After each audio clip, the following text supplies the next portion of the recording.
By early 1945, the war in Western Europe was collapsing faster than anyone in Berlin had expected. Entire German units were retreating. Rail lines were broken. Communication between commands grew chaotic. And deep behind the front lines, dozens of prisoner camps, once carefully guarded, were now held together by exhausted troops and fading discipline. One of these camps held tens of thousands of prisoners. Soldiers, forced laborers, and civilians taken from across Europe. For months, the camp had been considered secure enough, too far from the front, protected by rough terrain, and guarded by the belief that no Allied unit would attempt a sudden strike there. That assumption would prove disastrously wrong. During a cold night, Canadian troops, advancing rapidly and quietly, identified a critical weakness. German forces in the area had withdrawn faster than expected, leaving gaps that had not yet been reported up the chain of command. The Canadians did not launch a massive assault. They did not announce their presence. They moved fast, silent, and decisive. By the time dawn approached, the guards were gone. Some had fled. Others surrendered without resistance. And before German headquarters even understood what was happening, around 50,000 prisoners were suddenly free. Messages began flooding in, confused, incomplete, and contradictory. A camp had fallen. No battle was reported. No major engagement detected. Yet tens of thousands were gone. When the situation report reached Adolf Hitler, he reportedly refused to believe it. "This is impossible," he said. "There was no offensive there." But the maps were clear. The prisoners were gone, and Canadian units were already moving on, leaving behind one of the largest overnight liberations the Western Front had seen. Berlin demanded answers. Field commanders searched for explanations. And within hours, panic began to spread, not because of what was lost, but because of how easily it had happened. Within hours, German field headquarters were flooded with demands for clarification. How could a camp holding around 50,000 prisoners simply cease to exist overnight?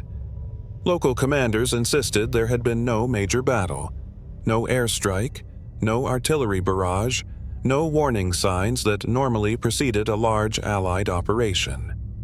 The reports all said the same thing: quiet movement, sudden collapse, and total loss of control. Officers responsible for the sector were summoned immediately. Maps were spread across tables. Units were traced with pencils. Every possible explanation was examined. Sabotage? Inside revolt? A diversion elsewhere? None of it added up. What alarmed the high command most was not the number of prisoners freed, but the method. The Canadians had advanced so quickly that rear area defenses had not even realized the front line had shifted. Entire guard detachments had been bypassed. Communication lines were cut before alarms could be sent. Some guards fled, others surrendered, and many simply vanished into the chaos.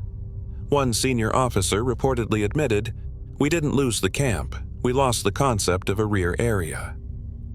When this assessment reached Adolf Hitler, the reaction was furious.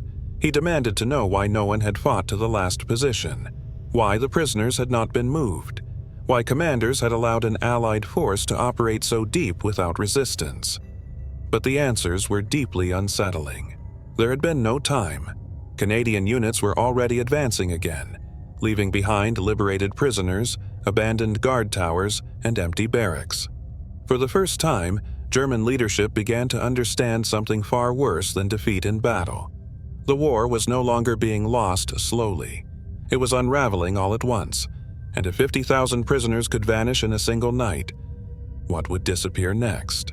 As daylight spread across the region, the full scale of what had happened became impossible to hide. Roads once controlled by guards were now filled with people, thin, exhausted, confused, but unmistakably free. Some walked for miles without direction. Others sat silently near abandoned watchtowers, unsure whether the night had truly ended. Canadian units had not stayed. They moved on immediately, pushing forward before German forces could reorganize. Their orders were clear: do not slow down, do not become fixed in one place, and do not give the enemy time to recover. Behind them, chaos grew. German transport units arriving late found empty camps. Guard logs stopped mid-sentence. Barracks stood open, personal belongings left behind in haste. What should have been a controlled withdrawal had become a sudden vacuum. Field officers tried to regain control, setting up checkpoints, issuing emergency orders, demanding head counts. None worked. There were simply too many people and no system left to contain them. Messages sent to headquarters used unusually blunt language. The prisoners are gone. The area cannot be secured. There is no clear front anymore. When this reached Adolf Hitler, witnesses later recalled a long silence. Not anger, not shouting, silence. The realization was finally setting in. The Allied advance was no longer something that could be managed. It was something that flowed around defenses, ignored assumptions, and shattered control without warning. For the first time, the idea that the war might end suddenly, not gradually, entered the conversation. Not with a final stand, not with a decisive battle, but with entire systems collapsing overnight, quietly, efficiently, and beyond repair. And as tens of thousands disappeared into freedom, one truth became unavoidable. If the camps could not be held, then nothing behind the lines was safe anymore. In the days that followed, Allied reports confirmed what German headquarters had already begun to fear. The liberation had not slowed the Canadian advance. It had accelerated it. Freed prisoners were moved to safety by follow-up units. Medical teams arrived. Records were gathered. And, across the Western Front, Allied commanders quietly noted something extraordinary. A massive humanitarian outcome had been achieved without a major battle. No dramatic breakthrough. No crushing bombardment. Just speed, coordination, and timing.